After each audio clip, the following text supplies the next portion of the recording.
सो first method value added method करने के बाद हमारा सेकंड मेथड आता है calculation of national income by income method, by income method. तो वही अगेन मैं इनकम मेथड करवाने से पहले वही अपने 3 गोल्डन रूल्स आप लोगों को रिकॉल करवा दूंगी, क्योंकि उसके बिना काम नहीं चलेगा कभी भी, ठीक है। तो गोल्डन रूल्स क्या है हमारे? पहला गोल्डन रूल है नेट निकालते हैं हम कैसे? Gross minus depreciation. Second golden rule है हमारा नेशनल निकलता है हमारा domestic plus NFIA। Third golden rule है हमारा मार्केट प्राइस निकलता है हमारा फैक्टर कॉस्ट प्लस NIT, ठीक है ना। ये 3 गोल्डन रूल्स हो गए। अब आती है बारी नेशनल इनकम कैलकुलेशन की बाय इनकम मेथड। सबसे पहले जैसे ये टॉपिक शुरू होता है, इसमें सबसे पहले आपको एक इंट्रोडक्शन दिया जाता है छोटा सा, कि आपके पास 2 तरीके की इनकम होती है, आपको पता हो, that is factor income and transfer income. Factor income और ट्रांसफर इनकम में क्या डिफरेंस होता है? जो फैक्टर इनकम होती है, फैक्टर इनकम वो इनकम होती है जो 4 फैक्टर ऑफ प्रोडक्शन के थ्रू प्रोड्यूस करी जाती है। Land, labour, capital, entrepreneur. मतलब जब हम अपनी सर्विसेज देते हैं या अपने 4 फैक्टर्स लगाते हैं, उनसे जो हम इनकम को अर्न करते हैं उसको कहते हैं फैक्टर इनकम। तो कितने 4 फैक्टर्स ऑफ प्रोडक्शन को लगा के हम लोग जो कमाते हैं उसे फैक्टर इनकम कहते हैं। और फिर आती है एक ट्रांसफर इनकम। ट्रांसफर इनकम जो होती है ये एक यूनिलेटरल इनकम होती है। यूनिलेटरल इनकम होती है, यूनिलेटरल इनकम का मतलब one sided income. One sided income का मतलब है कि इसके बदले कुछ करा नहीं जाता, बट ये इनकम डायरेक्टली अर्न करी जाती है। इसमें एक छोटा सा क्वेश्चन आता है जिसमें बच्चे काफ़ी कंफ्यूज हो जाते हैं कि एक मिलती है ओल्ड एज पेंशन, ऑल्दो इसके लिए अलग से एक वीडियो बनेगी जिसके अंदर ऐसे क्वेश्चंस होंगे जो बहुत डिफरेंट होते हैं और वैल्यू बेस्ड क्वेश्चन के ऊपर आते हैं, ठीक है ना। बट ये क्वेश्चन है ओल्ड एज पेंशन आती है और एक आती है रिटायरमेंट पेंशन, ठीक है ना। तो पूछा क्वेश्चन ये आता है कि इसमें से कौन सी ट्रांसफर है, कौन सी फैक्टर इनकम है। जो ओल्ड एज पेंशन होती है ना, ये जो होती है ये ट्रांसफर इनकम होती है। रीज़न क्या है ओल्ड एज पेंशन का ट्रांसफर इनकम होने का? इसके बदले में किसी ने किसी को कुछ दिया नहीं। मान लो ओल्ड एज होम्स में ओल्ड रह रहे हैं, उनको जो है पैसे मिल रहे हैं। ओल्ड एज होम में रह रहे हैं, आज की डेट में दिल्ली में भी जो रहते हैं ओल्ड, तो उनको पैसे मिलते हैं, that is old age pension. महीने का जो है 1000 रुपये मिलना या 2000 मिलना, तो वो ट्रांसफर इनकम है। उसके बदले उन्होंने गवर्नमेंट को कुछ दिया नहीं। पर रिटायरमेंट पेंशन जो मिलती है, सबको लगता है कि कुछ कर नहीं रहे फिर भी बैठे बैठे पेंशन मिल रही है। नहीं, उन्होंने अपने लाइफ टाइम की सर्विसेज दी हैं, शायद 20 साल, 30 साल, 40 साल किसी ने सर्विस दी है गवर्नमेंट को अपनी, उसके बदले में जो मिल रहा है उसको रिटायरमेंट पेंशन कहते हैं। और जो रिटायरमेंट पेंशन होती है ये डेफर्ड वेजेस के कैटेगरी में आती है। डेफर्ड मतलब सर्विसेज पहले दे दी बंदे ने, उसको इनकम बाद में मिल रही है, ठीक है ना। और होती क्या है? ये फैक्टर इनकम होती है ये, ठीक है। It's not a transfer income. तो ये इन दोनों के बीच में डिफरेंस है, ठीक है। उसके बाद चलते हैं हम आगे इनकम मेथड के फॉर्मूला के ऊपर। इनकम मेथड कैसे निकाली जाती है? देखो, इनकम मेथड जब हम निकालते हैं तो सबसे पहले हमारा निकलता है NDP एट MP, ठीक, NDP एट FC, ठीक है ना। NDP at FC which is also known as domestic income, जिसको हम डोमेस्टिक इनकम भी कहा जाता है, ठीक है। क्लियर हुई वाली बात? अब डोमेस्टिक इनकम या NDP एट FC निकालने के लिए हम लोगों को 3 चीज़ें याद रखनी पड़ती हैं। फर्स्ट क्या है हमारे पास? COE, ठीक है ना। सेकंड क्या है आपके पास? OS, ऐसे याद रहेगा आपको। एंड थर्ड होता है आपका MIS, ठीक है ना।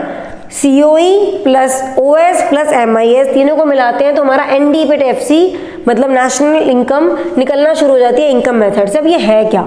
COE क्या होता है? COE इज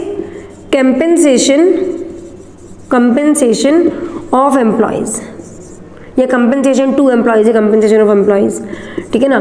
एम्प्लॉयज़ को दिया जाने वाला पैसा। इसके अंदर इंक्लूड क्या क्या होता है? इसके अंदर पहली चीज़ आती है wages and salaries, wages and salaries in cash and kind या और काइंड, मतलब एम्प्लॉयज़ को जो वेजेस और सैलरीज दी जाती हैं कैश में या काइंड में मतलब कार दे दिया एम्प्लॉय को या फिर घर दे दिया रहने के लिए, ठीक है ना, ये हम ऐड करते हैं कंपनसेशन टू एम्प्लॉयज में, कंपनसेशन ऑफ एम्प्लॉयज में। सेकंड आता है employers contribution to social security scheme, ठीक है। अब ये एम्प्लॉयर्स कंट्रीब्यूशन क्या होता है, देखो आप लोगों ने सुना होगा कि जो जॉब करते हैं उनके पीएफ अकाउंट खुलते हैं, ठीक है ना। अब पीएफ अकाउंट के अंदर होता क्या है, मान लो 1000 रुपये हम एक मिनिमम मान लेते हैं, वो 1000 रुपीज़ उस एक एम्प्लॉय के अकाउंट के अंदर एम्प्लॉयर भी डालता है, वो एम्प्लॉय के पैसे से भी कटते हैं। पर जो एम्प्लॉय के पैसे से कटकर जाता है पीएफ के अंदर, वो तो ऑलरेडी वेजेस एंड सैलरीज के अंदर आ गया, ठीक है ना, तो वो हम इसके अंदर ऐड नहीं करते। अब जो एम्प्लॉयर डालता है, ठीक है ना, जहाँ पर वो जॉब कर रहा है पर्सन, जो उसका एम्प्लॉयर डालता है, वो हमें अलग से ऐड करना पड़ता है। तो employers contribution to social security scheme add होगा। अगर फॉर्मूला में क्वेश्चन में आपको कभी एम्प्लॉयज कंट्रीब्यूशन लिखा हो तो वो ऐड नहीं करना, क्योंकि employees contribution already wages and salaries के अंदर होता है, ठीक है ना। तो wages and salaries and employers contribution to social security scheme, ये दो चीज़ें आपकी ऐड होती हैं कंपनसेशन ऑफ एम्प्लॉयज के अंदर, ठीक है, क्लियर। उसके बाद आता है आपके पास ऑपरेटिंग सरप्लस। ऑपरेटिंग सरप्लस के अंदर 3-4 चीज़ें आती हैं, जैसे कि पहला आता है रेंट, किसी को रेंट मिल रहा है प्रॉपर्टी के ऊपर, या क्या कहते हैं, या फिर रॉयल्टी मिल रही है। रॉयल्टी समझेंगे आप, रॉयल्टी क्या होता है, मान लो मूवी बनाई करण जौहर ने, दिलवाले दुल्हनिया ले जाएंगे 1995 में, अगर आज भी किसी थिएटर में चल रही है 25 साल के बाद भी, तो वो थिएटर कुछ अमाउंट अपनी इनकम का उसको देता है, दैट इज़ रॉयल्टी, ठीक है ना। रॉयल्टी के लिए पैसे मिलते हैं तो वो भी ऐड होता है। और एक और चीज़ होती है आपकी, जैसे बुक्स आती हैं, अब आप पकड़ लो ये धनपत राय पब्लिकेशन की बुक है संदीप गर्ग, ठीक है। संदीप गर्ग ने तो एक बार बुक लिख दी, ठीक है ना, धनपत राय उसको हर साल छाप रहा है उस बुक को। अब धनपत राय को क्या मिल रहा है, पैसे मिल रहे हैं, जो कॉस्टिंग आ रही है। संदीप गर्ग को वो क्या देगा, संदीप गर्ग क्या है, प्रोफेसर है, उसको उसकी रॉयल्टी मिलेगी, तो वो इसके अंदर आता है, ठीक है ना, रेंट रॉयल्टी। उसके अलावा इंटरेस्ट हमारा ऑपरेटिंग सरप्लस के अंदर आते हैं।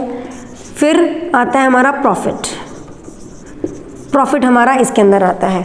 बट प्रॉफिट अपने आप में अकेला नहीं है, प्रॉफिट के अंदर और आगे पार्ट्स होते हैं, इसको ऐसे कर लेना चाहिए। प्रॉफिट के अंदर क्या क्या ऐड होता है, डिविडेंड। डिविडेंड वो प्रॉफिट है जो एक कंपनी बांट चुकी है, हो सकता है कि वो कुछ पार्ट उसने ना बांटा हो, जो बचा लिया हो, वो डिविडेंड इसके अंदर ऐड होगा प्रॉफिट के अंदर। फिर आता है कॉर्पोरेट टैक्स। कॉर्पोरेट टैक्स क्या होता है, कॉर्पोरेट टैक्स वो टैक्स होता है जो एक कंपनी जो है पे करती है गवर्नमेंट को, ठीक है ना, वो इसके अंदर ऐड होता है, ठीक है, क्लियर हुई। और कॉर्पोरेट टैक्स के बाद आता है अनडिस्ट्रीब्यूटेड प्रॉफिट। कंपनी ने मान लो कोई प्रॉफिट कमाया और अभी तक डिस्ट्रीब्यूट नहीं करा, ठीक है ना, तो वो प्रॉफिट भी हम ऐड करते हैं। तो हमारे ये 3 चीज़ें ऐड होती हैं, dividend, corporate tax, undistributed profit. 3 चीज़ों को ऐड करके बनता है हमारा प्रॉफिट। और फिर ये 3 चीज़ें, रेंट, इंटरेस्ट एंड प्रॉफिट, इन तीनों को ऐड करते हैं तो हमारा ऑपरेटिंग सरप्लस बनता है, ठीक है ना। उसके बाद लास्ट आता है आपका MIS। MIS की फुल फॉर्म ये होती है mixed income of self employed person.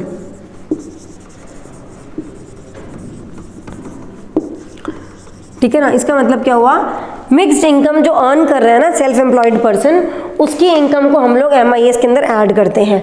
तो हम ये 3 फैक्टर्स, अच्छा इसके अंदर एक चीज़ जो ध्यान देने वाली है वो ये है, अच्छा इसके अंदर ना वो जो रिटायरमेंट वाला मैंने बताया था आपको, ओल्ड एज पेंशन है रिटायरमेंट पेंशन, तो रिटायरमेंट पेंशन भी इसके अंदर आती है, ओल्ड एज पेंशन नहीं आती है, ध्यान रखना।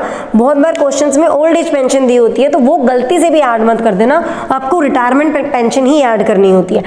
अब जो ध्यान देने वाली बात है वो ये है, देखो ये वाला जो कैटेगरी है ना कंपनसेशन ऑफ एम्प्लॉइज, ये वो लोग हैं जो जॉब कर रहे हैं किसी के अंडर, जो उनको जॉब से पैसा आ रहा है ना वो यहाँ पर ऐड होता है, ठीक है। ये जो ऑपरेटिंग सरप्लस है ये वो कैटेगरी है जिनको पैसा आ रहा है या तो अपनी लैंड के ऊपर, या किसी ने मूवी बना दी, या कुछ वर्क ऑलरेडी पहले कर दिया, ठीक है ना, या प्रॉफिट पहले कमा लिया, अब वो जो पैसा आ रहा है ना वो इसके ऊपर आ रहा है, दैट इज ऑपरेटिंग सरप्लस। ये लोग अपना जॉब नहीं कर रहे हैं। और ये mixed income of self employed है, ये वो लोग हैं जो अपने बिजनेस कर रहे हैं, छोटे मोटे या बड़े भी हो सकते हैं ऑफ कोर्स, ठीक है ना, तो वो यहाँ ऐड हो रहा है। तो हम इन तीनों को ऐड करते हैं तो हमारे निकल जाता है NDP@FC, ठीक है ना। तो हमारा आ जाता है क्या, NDP@FC। किसको ऐड करते हैं, 1 + 2 + 3, ठीक है ना। क्या निकल गया हमारा, NDP@FC which is domestic income. हमें निकालना क्या है, नेशनल इनकम। नेशनल इनकम क्या होता है हमारा, NNP@FC।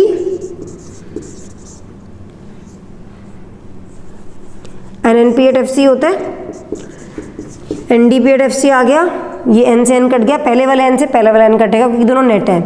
ये क्या, नेशनल चाहिए, डोमेस्टिक इनकम निकली हुई है, डोमेस्टिक को कन्वर्ट करते हैं हम नेशनल में, क्या करते हैं, प्लस NFIA ऐड कर देंगे, P सेम है, FC सेम है, ठीक है ना। तो हमारा क्या आया, NNP@FC निकालने के लिए हमने क्या करा, NDP@FC के अंदर प्लस कर दिया NFIA, ठीक है ना। तो हमारा क्या आ गया, national income by income method, ठीक है। तो हमारे ये 3 फैक्टर्स हो गए और साथ में ये एक छोटा सा डिफरेंस था, ये भी आज कवर हो गया। गोल्डन रूल्स ऑफ कोर्स इनका जो है रिवीजन हो गया, रिकैप्चुलेशन हो गया, एंड ये था हमारा इनकम मेथड। प्रैक्टिस करके ये परफेक्ट हो सकता है। Thank you.